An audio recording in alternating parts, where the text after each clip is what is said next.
Bonjour, je m'appelle Kayla Leonora O'Neill de la HEIP et du magazine Le Petit H. On a l'honneur d'échanger aujourd'hui avec Monsieur Jacques Maire, député de la 8e circonscription des Hauts-de-Seine et vice-président de la Commission des Affaires étrangères ici à l'Assemblée nationale.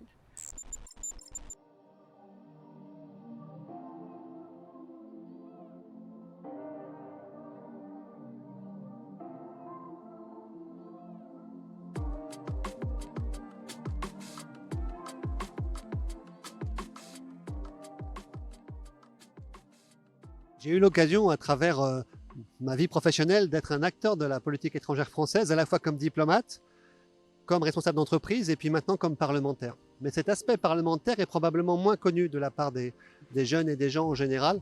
Le Parlement, c'est surtout des sujets nationaux. En réalité, j'ai voulu passer un peu le témoin et faire partager à travers notre expérience ici ce que sont les capacités d'intervention du parlementaire en matière internationale.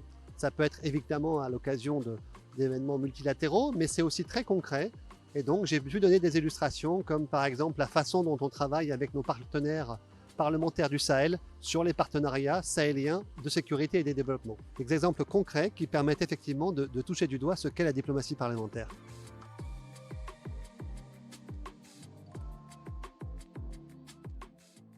Alors, la France se donne une vocation à leadership. Donc, c'est à la fois un élément de force, mais c'est un petit peu un piège. Un élément de force parce qu'il y a une histoire française du leadership international qu'on doit connaître, qui est assise sur des valeurs, ça c'est très positif, mais parfois aussi sur une certaine arrogance que nous prêtent les autres.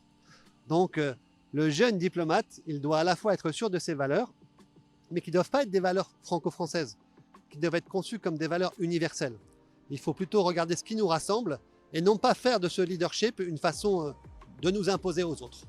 Nous sommes d'autant plus puissants, nous sommes d'autant plus impactants que nous sommes capables d'incorporer la culture, les attentes des autres dans notre démarche.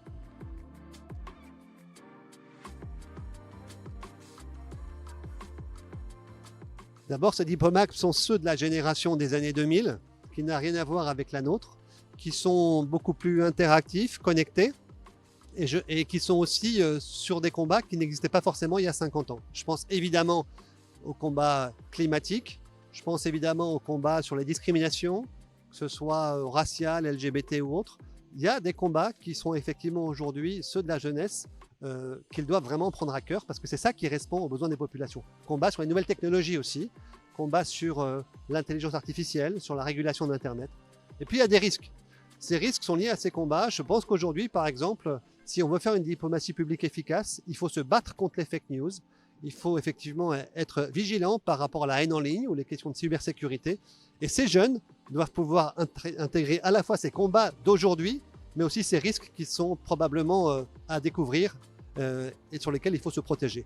La France propose une régulation de tous ces sujets, à la fois pour elle, pour l'Europe. Et donc un dernier élément, c'est de ne pas penser franco-français. Ces combats, pour les gagner, c'est l'échelon international. Et la première étape de cet échelon, c'est la coalition des Européens.